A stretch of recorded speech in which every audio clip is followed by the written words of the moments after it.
la col·laboració entre Sàpiens i Tarannà Viatges en Sentit penso que va sorgir arran d'un interès mutu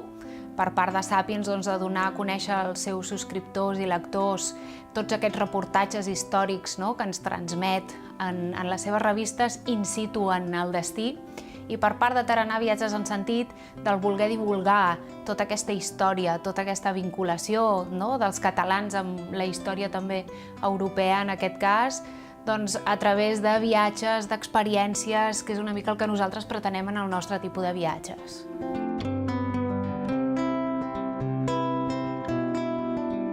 D'un viatge a Sàpiens Tarannà penso que cal esperar una experiència, un coneixement, un no quedar-nos només amb una visita convencional turística, sinó d'aprofundir en tot el que anem a conèixer des d'un aspecte històric, sobretot, i també des d'un aspecte com a experiència de viatger dintre de la proposta. Nosaltres anirem fent públic aquestes col·laboracions entre Tarannà i Sàpiens a través de la revista Sàpiens perquè tots els subscriptors sàpiguen quines són les propostes que anirem traient de viatges. Traurem ara una proposta a Viena, però en farem altres a Normandia, a Sicília, a Nàpols, altres destinacions.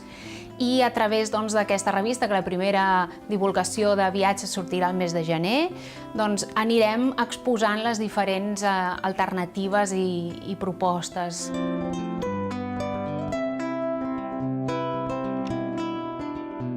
Comencem per Viena perquè va ser un punt molt important. Després de la Guerra de Successió, aquí molts catalans van emigrar cap a Viena